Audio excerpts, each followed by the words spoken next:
விளக்க எரிய வேண்டிய நேரத்தில் அதை அணைக்கிறது மாபெரும் குற்றம். நாளைய தினம் உங்களுக்கானது. அதற்கு இன்னைக்கு இந்த நிமிடத்தை எப்படி பயன்படுத்துகிறோம் அப்படின்றத பொறுத்து தான் அது அமையும். நிச்சயமா சொல்றேன்னு, நீங்க உலகத்தை ஆள முடியும். அந்த முழு தகுதி உங்களுக்கு இருக்குது. நல்லது செய்யறதுக்கு நேரத்தையும் காலத்தையும் பார்க்காதீங்க. ஏன்னா ஒரு நொடியிலையும் ஒரு வாய்ப்பை தவற விட்டுக்கிட்டே இருக்கீங்க.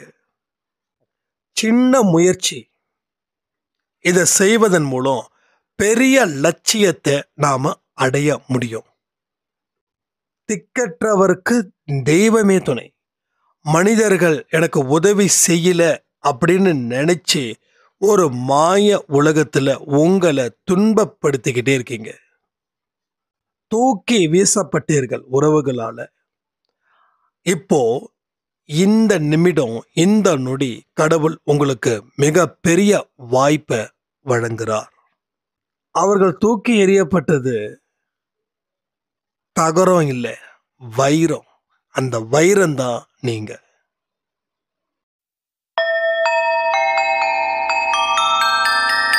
ஓம் சாயிரா சாயிரா, ஓம் சாயிரா சாயிரா, ஓம் சாயிரா சாயிரா, அன்பே சாயிரா, பேரன்பே சாயிரா, அகிலம் தளிக்க ஆத்மா விழிக்க அனுதினம் சாயிரா, எங்கள் அன்பே சாயிரா.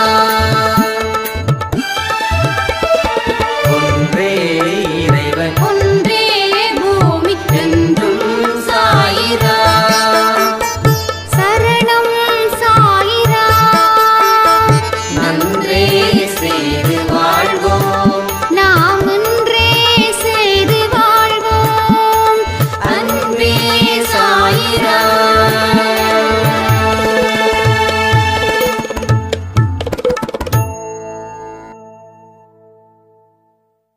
சாய்ராம். என் உயிரின் உயிரானவர்களே, சாயப்பா தன் குழந்தைகள் மீது மிகுந்த அக்கறையும் கவனத்தோடும் இருக்கிறார் அப்படின்றத பற்றி தான் இந்த பதிவு. ஒரு சாய்ராமுக்கு ஒரு நல்ல வாழ்க்கையை நம்ம கடவுள் கொடுத்துருக்கார். நான் அடிக்கடி ஒரு முக்கியமான ஒரு வார்த்தை சொல்லுவேன். அது திக்கற்றவருக்கு தெய்வமே துணை. எல்லாரும் பார்த்துக்கிறவங்களுக்கு தெய்வம் சரி, எல்லாரும் பார்த்துக்கிறாங்க, தேவையானதை செஞ்சு கொடுக்குறாங்க. அதனால் அவங்க மேலே கேர் எடுக்க வேண்டிய அவசியம் இருந்தாலும் அவருக்கு பெருசாக கவனம் இருக்கிறது இல்லை. ஒரு நல்ல பணக்கார வீட்டில் ஒரு குழந்தை பிறக்குதுன்னா அது தெய்வம் அந்த குழந்தை மேலே கவனத்தை வைக்கணுன்றது பெரிய அவசியம் இல்லைல்ல. ஏன்னா அந்த குழந்தைக்கு தேவையான food, health, peace of mind, happiness எல்லாமே அவங்க பெற்றோர்கள் கொடுக்குறாங்க. அதனால் பெருசாக அந்த குழந்தை கஷ்டப்பட போகிறதில்ல. ஆனால் அது எல்லாமே இல்லாத குழந்தைங்க இருப்பாங்கல்ல, அதாவது நம்மளை மாதிரி சில இல்லை பல இருப்பாங்க இல்லையா, அவங்க மேலே கடவுள் மிகுந்த அக்கறை வச்சிருக்கார். மிகுந்த அக்கறையும் மிகுந்த கவனத்தையும் வச்சிருக்கார். இதை நான் சொல்லலை. இதில் கடவுளுடைய நூல்களில் எல்லா இடத்துலையும் இந்த வார்த்தைகள் சொல்லிக்கிட்டே இருக்காங்க. உடனே அப்போ பணக்கார வீட்டில் பிறக்கிற குழந்தைங்களுக்கு கடவுளுடைய அருள் இல்லையா அப்படின்ற ஒரு அறிவாளித்தனமான கேள்விகளை கேட்கக்கூடாது. ஏன்னா எங்கே கவனம் இருக்குதோ அங்கே கடவுள் பெருசாக கவனம் வைக்கல. எங்கே கவனம் இல்லையோ அங்கே கடவுள் அதிக அளவில் கவனத்தை வச்சிருக்கார். ஏன்னா எல்லாருமே அவரோட குழந்தைங்க தான், அதில் எந்த மாற்று கருத்தும் இல்லை. அப்போ திக்கற்றவருக்கு தெய்வமே துணைனா எந்த வழியிலையும் எனக்கு யாரும் உதவி செய்யல, என்னுடைய கண்ணீரை துடைக்கல, என்ன எல்லாரும் யூஸ் பண்ணிக்கிட்டு என்ன தூக்கி எரிஞ்சிடுறாங்க அப்படின்னு. ஸோ இந்த விஷயம் என்னுடைய வாழ்க்கையிலையும் தொடர்ந்து நடந்துக்கிட்டே இருந்துச்சு. அது எல்லாத்தையும் கடவுள் முற்றுப்புள்ளி வச்சுட்டார், அது வேற விஷயம். அப்போ எங்க உன்னை தூக்கி எறிகிறாங்களோ அங்க உனக்கு வாழ்க்கை இருக்குது. தூக்கி எறிஞ்சிட்டாங்கன்னு நினைச்சு நீ கவலைப்பட்டா நீ கவலைப்பட்டுக்கிட்டு தான் இருக்கணும். இப்போ நிறைய பேர் அப்படிதான் கவலைப்பட்டுக்கிட்டே இருக்கும். யாரும் இல்லை உதவி செய்ய, சாப்பிட்டியா அப்படின்னு கேட்கறதுக்கு கூட ஆள் இல்லை. நான் தெரியாம கேட்குறேன், கொஞ்சம் லாஜிக்காக திங்க் பண்ணலாமா? நீங்க ஒரு 3 வேளை சாப்பிடல, 4வது வேளை யாரோ ஒருத்தன் சாப்பிடலையான்னு கேட்டா உடனே உங்களுக்கு வயிறு நிறைஞ்சிருமா? சொல்லுங்க. அப்போ ஒரு போலியான ஆறுதல் நமக்கு தேவையில்லை. என்ன வயிறு நிறையும்? சாப்பாடு போட்டாதான் வயிறு நிறையும். அப்போ எல்லாரும் கேட்டுக்கிட்டே இருந்தா சாப்பிட்டியா சாப்பிட்டியா சாப்பிட்டியான்னு 3 வேளையும் கேட்டுட்டு இருந்தா நமக்கு இன்னும் டென்ஷன் ஆகிடுவோம். டே சாப்பிடலடா, எது இருந்தால் கொடுடா அப்படின்னு. அப்போ எதுக்கு தேவையோ அதுக்கு கொடுத்தாதான் அது நிற்கும், இல்லைன்னா நிற்காது. அப்போ நம்ம என்ன நினைக்கிறோம்? நான் அப்படி கீழே விழுந்து கிடக்கிறேன், எனக்கு யாருமே காப்பாற்ற முடியல, நான் என்ன பண்ணுறது ஏது பண்ணுறது, ஒரு வார்த்தை கூட யாரும் என்னை கேட்கல, நலம் விசாரிக்கல. இதெல்லாம் நம்ம தேவையில்லாத மனசுல ஒரு பாரமா கொண்டு போய் சேர்க்கிறோம். இப்போ கீழே விழுந்துட்டா கையை பிடிச்சு தூக்கி விட்டு நமக்கு எப்படிப்பட்ட வாழ்க்கையா வாழணுமோ அது மாதிரி ஒரு மனுஷன் உதவி செஞ்சா அது சந்தோஷம். ஆனா அப்படி யாராவது இருக்காங்களா என்ன? இன்னைக்கு அவனை காப்பாத்திக்கிறதுக்கே பித்து பிடிச்சது போல இருக்கா.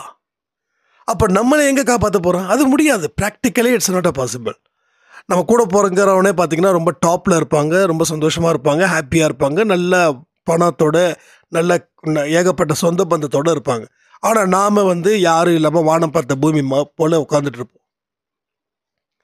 அப்போ நமக்கு என்ன தோணும்? பார், அவருக்கெல்லாம் இருக்காங்க, எனக்கு இல்லை. எஸ், இந்த கவலையே வேண்டாம். அவருக்கு இருக்கிறத விட உங்களுக்கு வாய்ப்பு அதிகம். அந்த வாய்ப்புகளை பற்றி தான் நம்ம தொடர்ந்து பேசிக்கிட்டே இருக்கோம். நீங்கள் ஏன் கவலைப்படுறீங்க? எதுக்கு கவலைப்படுறீங்க?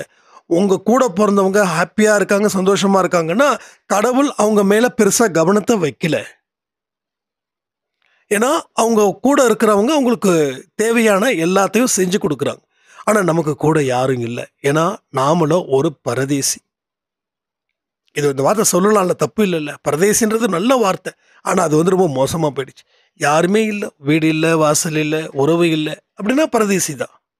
ஸோ எல்லா மனுஷங்களும் பரதேசி தான். கடைசியில் எல்லாம் தனியாக தானே போகிறாங்க இந்த உலகத்தை விட்டு.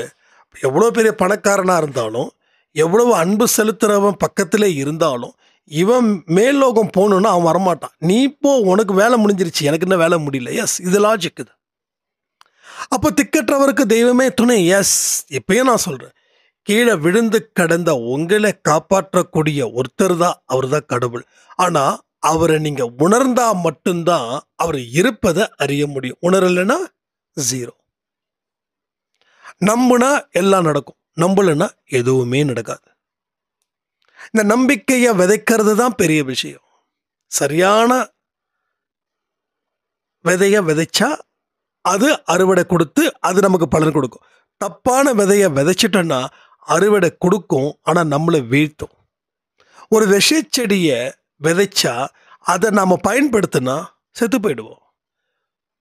ஒரு நல்ல விதையை விதைச்சா அதை அறுவடை பண்ணால் அது நமக்கு பலன் கொடுக்கும். ஸோ என்ன விதைக்கிற நீ? நம்பிக்கையை விதைக்கிறியா, அவநம்பிக்கையை விதைக்கிறியா? இந்த சூழ்நிலையில் கீழே விழுந்து கிடக்கும்போது எதை நீ விதைக்கிறன்றதான் முக்கியம்.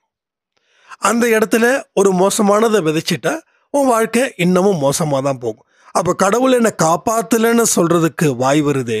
கடவுள் என்னை ஏன் காப்பாற்றலைன்னு நாம் என்னைக்காவது தெரிஞ்சுக்கிட்டோமா? தெரிஞ்சுக்கல. ஏன்னா நாம் ஒரு விதமான ஒரு டிஃப்ரெண்ட்டான பர்சனாக மாறிட்டோம். கடவுளும் இல்லை, எஸ். மனிதர்களும் இல்லை, எஸ். இப்போ கடவுளும் இல்லை, மனிதர்களும் இல்லைன்னா நீயும் இல்லை. அப்போ நாம் என்னைக்கோ விழுந்தோம், எழுந்திருக்கல. ஸோ விழுந்ததாக போயிடுச்சு. இப்போது நாம் உயிரோடு இருக்கோமா உயிரோடு இல்லையான்னு நமக்கே தெரியல. சில பேர் சொல்லுவாங்க, வாழறது ரொம்ப எரிச்சலாக இருக்குது, ரொம்ப வெறுப்பாக இருக்குது, இந்த உலகத்தை விட்டு போயிடலான்னு நினைக்கிறேன். எஸ், ஏன்னா அவங்க விழுந்ததாகவே வச்சுக்கிட்டாங்க, இதுக்கு மேலே முடியாதுன்னு. அப்போ ஏன் முடியாதுன்னு முடிவு பண்ணாங்கன்னா, என்னை யாரும் வந்து அக்கறையாக கேட்கல, அக்கறையாக பார்க்கல, நலம் விசாரிக்கல, உதவிகள் செய்யல. சரி, மனுஷங்க மட்டும்தான் கண்ணுக்கு தெரிவாங்களா? தெய்வங்கள் கண்ணுக்கு தெரியலையா? இல்லை தெய்வங்கள் இல்லையா? தெய்வங்கள் இல்லைன்னா ஏன் இவ்வளவு கோயில், ஏன் இவ்வளவு மக்கள் அங்கே போய் நிற்கிறாங்க? தெய்வம் இல்லைன்னு முடிவு பண்ணிட்டீங்கன்னா எதுக்கு நம்ம ஆரத்தி சச்சரிதம் மெடிடேஷன் எடுக்கிறோம்? அப்போ தெய்வத்தை நம்புகிறோம். தெய்வம் தான் கடைசி நம்பிக்கையாக ஒரு மனுஷன் வைக்கிறான். ஆனால் முதல் நம்பிக்கையாக தெய்வத்தை வச்சிருந்தா கடைசி நம்பிக்கை வரைக்கும் போக வேண்டிய அவசியமே இல்லை. அதான் சொல்லுவாங்க, வயதான காலத்தில் வணங்குறதுக்கு முன்னாடி இள வயதில் தெய்வ நம்பிக்கை இருந்துடுச்சுன்னா அவன் வாழ்க்கையை யாராலையும் தொட்டு கூட பார்க்க முடியாது, தொடவே முடியாது. தொட்டாதான் அசைக்க முடியும், தொடவே முடியாது. அப்போ என்ன ஆகுது, எல்லா விஷயமும் நம்ம ஏதோ ஒரு பெரிய அறிவாற்றல் கொண்ட மனிதர்கள் போலவும் நாம் எடுக்கிற முடிவு தான் சரியான முடிவு போலவும் இருந்தோம். அதில் நல்ல முயற்சிகள் எடுத்தோம், வெற்றி அடைஞ்சோம். ஆனால் நல்ல முயற்சிகளை விட மோசமான முயற்சிகளையும் எடுத்தோம். ஆகக்கூடாததை ஆகும்னு நினச்சோம். ஆகவே ஆகாது, இது முடிஞ்சிருச்சு அப்படின்னா அதை ஏற்றுக்க மனசு இல்லை. இல்லை, முடியாததை முடிச்சு காட்டுவேன் அப்படின்னு. அப்போது கடவுள் பல மனிதர்கள் மூலமாக சொன்னாங்க, இல்லைப்பா அது முடியாது, வேறு எதுவும் முயற்சி பண்ணுன்னு. அப்போ வேறு ஏதாவது முயற்சி பண்ணியிருந்தால் ஜெயிச்சிருக்கலாம். அப்போ அங்கே என்ன பண்ணோம், யார் சொல்கிறதையும் கேட்கல, அறிவுபூர்வமாக செயல்படலை, ஒரு எமோஷ்னலாக ஒரு ஓவர் கான்ஃபிடென்ட்டில் நாம் அன்னைக்கு முயற்சி பண்ணோம். அதை கையில் எடுத்தோம். கையில் எடுத்ததனோட விளைவு வாழ்க்கையில் வீணாயிடுச்சு. ஸோ இந்த மாதிரியான விஷயங்கள் மூலமாக நம்ம வாழ்க்கையில் பெரும் நிம்மதியை நாம் இழந்துக்கிட்டே இருக்கோம். பெரும் நிம்மதியை நாம் இழந்துக்கிட்டே இருக்கோம். ஸோ இதை தான் நம்ம தொடர்ந்து செஞ்சுக்கிட்டே இருக்கோம். அப்போது யாரும் நம்மளை வீழ்த்தலை, நாம் நம்மளால் வீழ்த்தப்பட்டோம். இப்போ வாழ்க்கையில் நிறைய பேருக்கு அந்த உண்மை தெரியுது. எப்போ தெரியுமா உண்மை தெரியுது? என்னைக்கே நம்ம வாழ்க்கையில் எல்லாம் இழந்து நிற்கிறோமோ, என்னைக்கே நம்ம காலங்கள் அதிகபட்சமாக போகுதோ, அதாவது 80-90 தாண்டி போய் நம்ம வாழும்போது அப்போ சிந்திக்கிறோம், இந்த முயற்சியை நம்ம எடுத்திருக்கலாம் அப்படின்னு. ஏன்னா இப்பயும் அன்பே சாயில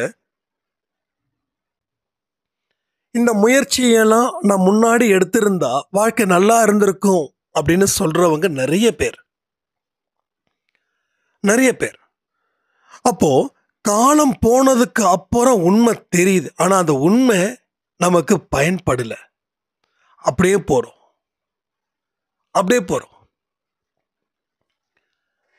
அப்போ பகுத்தறிவுன்னு ஒன்று இருக்குது. அதை என்னைக்குமே அதை பேஸ் பண்ணி தான் திங்க் பண்ண சொல்லுவாங்க. எல்லாத்தையும் அனலைஸ் பண்ணு. 10 அடுக்கு மாடியில் இருந்து நீ கீழே விழுந்த செத்துடுவ, இது உண்மை. ஆனால் 10 அடுக்கு மாடியில் இருந்து நான் கீழே விழுந்தாலும் நான் ஒரு சின்ன ரத்தம் கூட என் உடம்புல வராதுன்னு சொல்லி குதிக்கிறவன் முட்டாளா அறிவாளியா? நீங்க சொல்லுங்க. அப்போ தேவையில்லாத விபரீத பயிற்சி, விபரீத முயற்சி. இதனால விபரீத பயிற்சியோ விபரீத முயற்சியோ நீ எதை செஞ்சாலும் அது விபரீதமாக போயிடும். எத்தனையோ பார்க்க வேண்டியது, கேட்க வேண்டியது, தொட வேண்டியது இருக்குது. ஆனால் நீ பார்த்தது, கேட்டது, தொட்டது எல்லாமே ஆபத்தானது. அப்போ நீ ரிஸ்க் எடுக்க முயற்சி பண்ண, அந்த ரிஸ்க் ஒரு நாள் எடுத்த, ஆனால் அது இந்த ஜென்மம் ஃபுல்லாக ஃபாலோ ஆகுது. அப்படிதான் நம்ம பண்ணிட்டு இருக்கோம். ஒரு முயற்சியை எடுத்தோம், எஸ். ஆனால் அந்த முயற்சி எடுத்ததால அது ஜெயிச்சிருக்கோ இல்லையோ கூட இல்லை. ஆனால் அந்த எஃபர்ட்ஸ் போட்டதோடைய அந்த அழுத்தம் வாழ்க்கையே அழுத்தமாக்கிச்சு, வாழ்க்கையே புரட்டி போட்டுச்சு. நிறைய பேர் சொல்லக்கூடிய வார்த்தை இதுதான் என்கிட்ட. இந்த ஒரு விஷயத்த செய்யலைன்னா என் வாழ்க்கை நல்லா இருக்கும் அப்படின்னு சொன்னவங்க நிறைய. தனிப்பட்ட முறையில் நீங்கள் சொல்லக்கூடிய விஷயத்தில் பொறுத்த வரைக்கும் இப்படி தான் இருக்கு. ஆனால் இந்த முயற்சி நேற்று எடுத்தது, முந்தானத்து எடுத்தது இல்லை. ஒரு 20 வயசில் ஒரு முயற்சி, 25 வயசில் ஒரு முயற்சி, இப்போ 45, 55, 60 அந்த ஏஜில் இருக்கிறவங்க கூட, தம்பி 20 வயசில் நான் ஒரு முயற்சி பண்ணப்பா, அதனுடைய தாக்கம் இப்படியா என்னை போட்டு நோகடிக்கும். ஏன்னா அந்த ஒரு விஷயத்தால் சகலமும் உங்களை சேர்ந்தது எல்லாம் உங்களுக்கு தீமை கொடுக்கறதும், உங்கள் வாழ்க்கைக்கு அச்சுறுத்தலை ஏற்படுத்துவதுமா இருக்குது. அப்போ என்ன ஆகுது, இது கர்மான்னு சொல்லி நம்ம போயிடுறோம். எனக்கு தெரியல அது கர்மானா என்ன கணக்கில் நீங்கள் போகிறீங்க, எந்த கணக்கில் கடவுள்கிட்ட இருக்குது, இது உங்களுக்கு இப்போ வரைக்கும் புரியல. ஏதாவது ஒரு பிரச்சனைனா ஆமாண்ணா என்னோட கர்மா அப்படி. நீங்கள் ஏதாவது செயல்படணும். கர்மானா என்ன செயல், என் கர்மா எப்படின்னா அப்போ உங்கள் செயல் அப்படியா இருக்குது. அப்போ அந்த செயல் இப்போ வரைக்கும் அப்படியா இருக்கிறதால தான் உங்கள் செயலால் ஏற்பட்ட விளைவுகள் ஆபத்தையும் தோல்வியையும் எல்லாத்தையும் தாண்டி அவமானத்தையும் கொடுக்குது. அப்போ செயலுக்கு பின்னாடி இருக்கக்கூடியது எண்ணங்கள். அப்போ எண்ணங்கள் ஆரோக்கியமாக இருந்தால் செயல் ஆரோக்கியமாக இருக்கும், செயல் ஆரோக்கியமாக இருந்தால் கர்மா நல்லபடியாக அமையும். அப்போ எண்ணங்கள் சரியில்லை, ஒரு பயத்தின் அடிப்படையில் எந்த விஷயத்தை செஞ்சாலும் இல்லை விபரீத முயற்சியின் மூலமாக உழைப்பின் மூலமாக எதை செஞ்சாலும் அதனுடைய வெளிப்படுத்தக்கூடிய விளைவுகள் மோசமானதாக மாறுது. இதை தான் நீங்கள் கர்மா சொல்கிறீங்க. இன்றைக்கி நான் என்ன செய்கிறேனோ அதுதான் நாளைக்கு என்ன செய்கிறேனோ அதான் அடுத்த நாள் மறுநாள். அப்போ இன்னைக்கு என்ன செய்கிறேனோ அதுதான் அடுத்த ஜென்மம். ஐ மீன் இந்த ஜென்மத்தில் என்ன செய்கிறேனோ அதுதான் அடுத்த ஜென்மம். ஸோ இதுதான் கர்மா. கர்மான்றது நீங்கள் எத்தனை வருஷமாக பிறப்பெடுத்துருவீங்க உங்களுக்கும் தெரியாது, எனக்கும் தெரியாது, கடவுளுக்கு மட்டுமே தெரியும். அப்போது 1000 வருஷ கர்மா இந்த ஜென்மத்தில் அட்டாக் பண்ணுதா? கொஞ்சம் திங்க் பண்ணி பார்க்கலாமா? திங்க் பண்ணது தப்பாக போயிடுச்சு. நம்ம என்ன பண்ணிட்டோம், எல்லாமே திங்க் பண்ணோம்.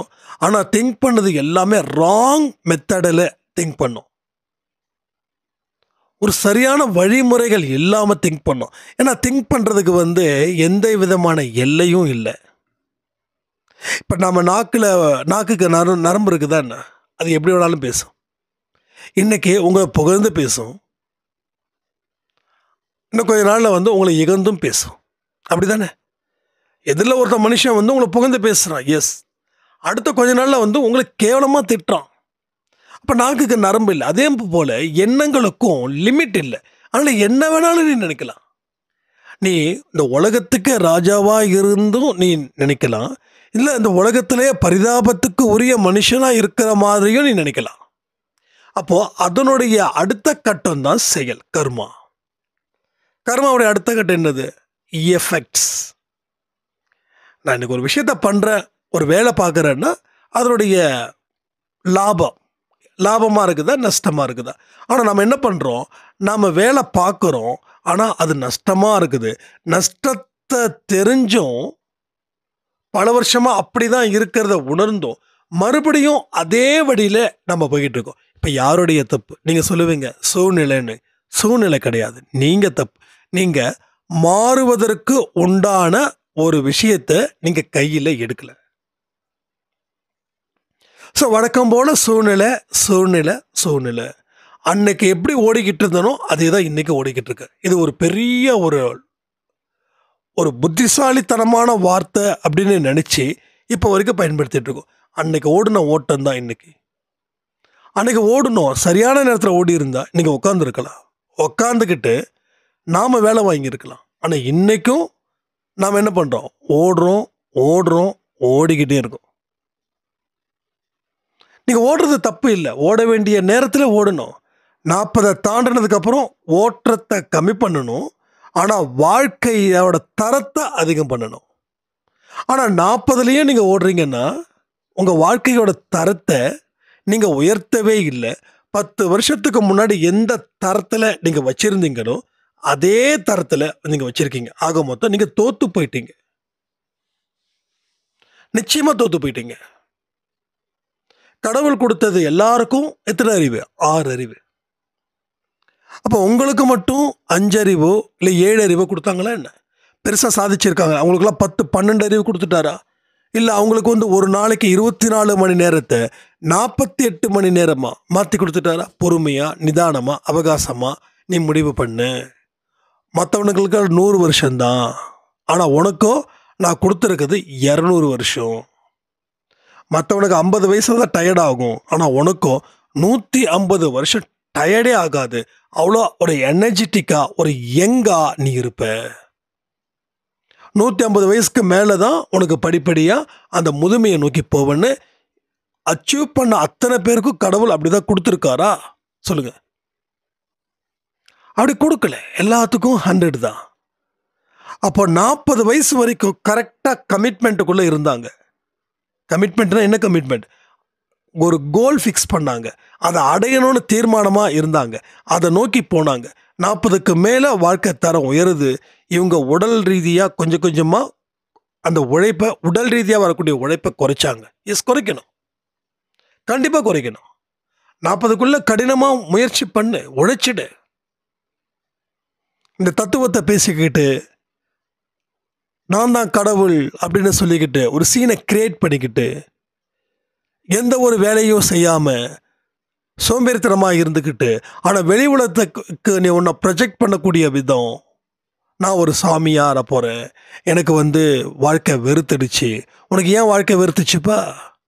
நீ எதையும் உருப்படியாக செய்யலை, வாழ்க்கையை உன்னை போட்டு தாக்குச்சு. அதனால் நீ நல்லா இருக்கும்போது உன் வாழ்க்கை வெறுத்துச்சா? புத்தர் எப்படி புத்தர் வாழ்க்கையை வெறுத்தாரான்னு ஒரு வார்த்தை பயன்படுத்தினாரான்னு தெரியல.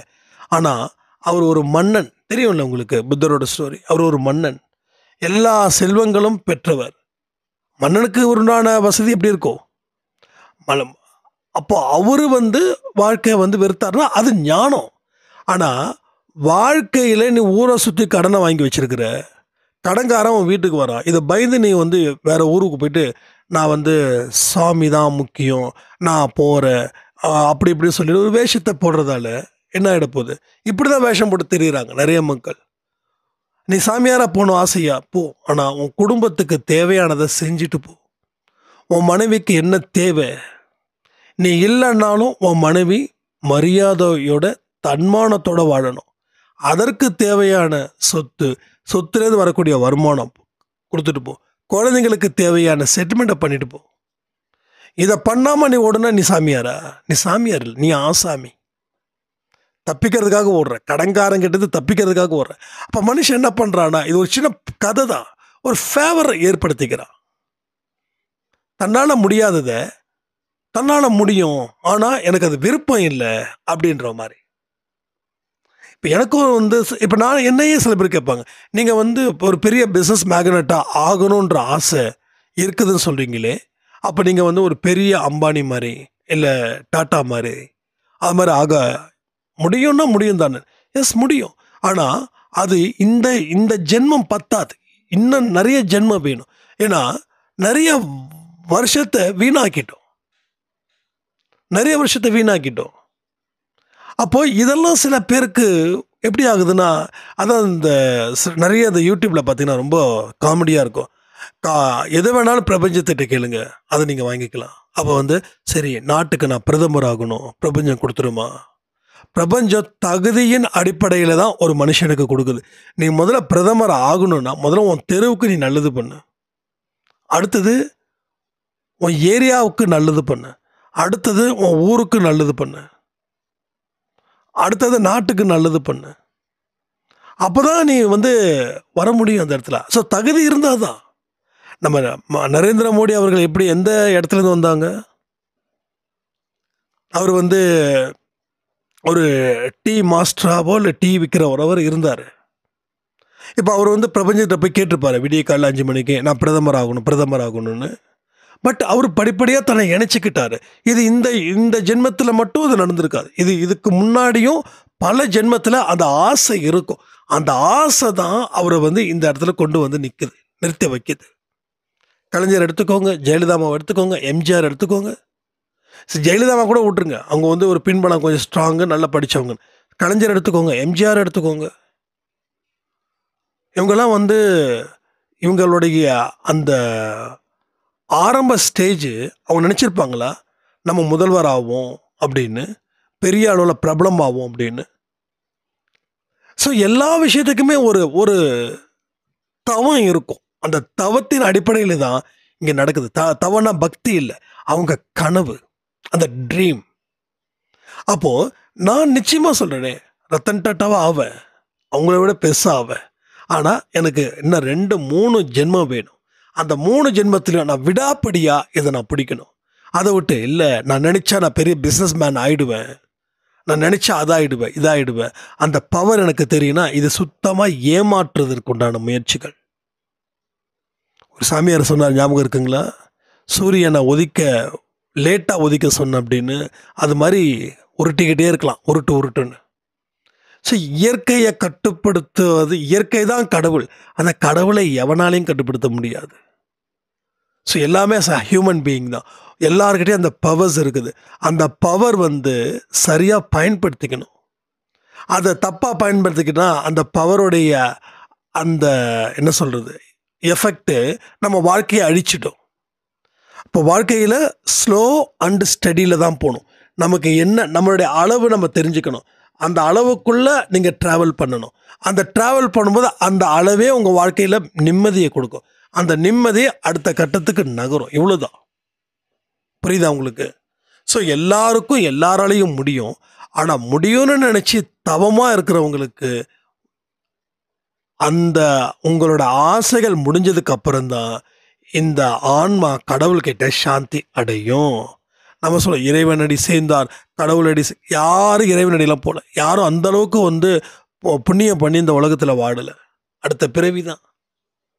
ஒரு மோசமானவனுக்கும் அப்படி தான் சொல்கிறாங்க, ஆன்மா சாந்தி அடையும். ஆன்மா சாந்தி அடைஞ்சிடுமா? என்னங்க இது? அதுக்காக ஆன்மா சாந்தி அடை சொல்ல முடியாது. அது ஒரு பேருக்காக சொல்கிறது, அவ்வளோதான். பட் நீங்கள் சொல்கிறதெல்லாம் நடந்துருன்றலாம் இல்லை. அதுக்கு இருக்கக்கூடிய உண்மை தன்மை எப்படியோ அதை பொறுத்து தான். ஒரு ரவுடி ஆன்மா சாந்தி அடையணும், அன்னாருடைய ஆன்மா சாந்தி அடை இறைவனோட வேண்டுகிறேன்னா, நீ ரவுடியாக இருக்கும்போது எத்தனை பேரை நீ டார்ச்சர் பண்ண, ஒன்று அடுத்த ஆன்மா இது இல்லாமல் போயிடுமா? நீ இன்னமும் ஒரு ரவுடி சாவறான் அப்படின்னா அவன் அடுத்த ஜென்மத்தில் இன்னொரு ரவுடி இவனை வச்சு இவனை அந்த ரவுடியால் வாழ்க்கையை பார்த்து பயந்து நடுங்கி அஞ்சு தான் இருப்பான். இப்போ என்ன எடுக்கிறோமோ அதுதான், அது எல்லாத்துக்கும் பொருந்தும். நாட்டில் இருக்கிற மன்னருக்காக இருக்கட்டும், இல்லை அந்த நாட்டில் இருக்கக்கூடிய பிச்சைக்காரருக்காக இருக்கட்டும், யாருக்காக இருந்தாலும் பொருந்தும். இட்ஸ் எ காமன் ரூல்ஸ், அவ்வளோதான். கடவுள் பொறுத்த வரைக்கும் ரூல்ஸ். அவர் தான் இங்கே நியாயாதிபதி. அவர் தான் அந்த மாயையும் படைச்சதும் அவர் தான், நல்லதை படைச்சதும் அவர் தான், கெட்டதை படைச்சதும் அவர் தான். அப்போ கெட்டது மட்டும் ஏன் உன் கண்ணுக்கு தெரியுது, நல்லது ஏன் கண்ணுக்கு தெரியல? இந்த கேள்விக்கு பதில் இல்லை. கடவுள் இருந்தால் ஏன் இவ்வளோ பிரச்சனை வருதுன்னு சொல்லக்கூடியவர்கள்லாம் என்ன சொல்கிறதுன்னு தெரியல. அப்போ நாம் நல்லா இருக்கணும், நாம் நல்லா இருந்தால் நம்ம சுற்றி இருக்கிறவனும் நல்லா இருப்பான், அந்த தாட்டில் ஒரு மனுஷனுக்கு வரணும். அப்படி வரும்போது தான் அவனுடைய வாழ்க்கையில் எவ்வளவு பெரிய ஒரு மாற்றத்தை அவனால் ஏற்படுத்த முடியும் அப்படின்னு நினைக்கும் போது, உண்மையிலே சொல்கிறேன், இப்போ என்னால் ஒரு மாற்றத்தை நான் ஏற்படுத்தி இருக்கிறேங்க. என்னால் முடியும் அப்படின்னு நான் வாழ்ந்தேன். அந்த பாசிட்டிவ் இங்கே இருக்கிற எல்லாருக்குமே கிடைக்கும். அதே போல் உங்களுக்கும் முடியுன்ற நம்பிக்கை இருக்குது. உங்கள் பாசிட்டிவ் எல்லாருக்கும் கிடைக்கும். நிறைய அம்மாக்கள் இருக்காங்க. இப்போது ஒரு 2-3 நாளைக்கு முன்னாடி கூட வாட்ஸ்அப்பில் ஒரு சாய்ராம், ஃபுல்லாக நான் டீட்டெயிலாக கேட்கல, அழுது கண்ணீர் விட்டு சொன்னாங்க, இன்றைக்கி தீபாவளி அன்னைக்கு நான் 1-2 பேருக்கு உதவிகள் செய்கிறேன், ஆனால் இந்த உதவிகள் கூட எனக்கு கிடைக்குமான்னு சொல்லி நான் ஏங்கின காலம்லாம் உண்டு பல வருஷத்துக்கு முன்னாடி அப்படின்னு. இப்போ என்னன்னா, உங்கள் மூலமாக கடவுள் பல விஷயத்தை ஏற்படுத்த துடிச்சுக்கிட்டு இருக்கார். ஆனால் நீங்கள் மனசை வைக்கணும். நீங்கள் மனசை வச்சிட்டா எல்லா நல்ல விஷயங்களும் தொடர்ந்து நடக்கணும்னு சொல்லி இந்த பதிவை நான் முடிக்கிறேன். ஜெய் சாய்ராம்.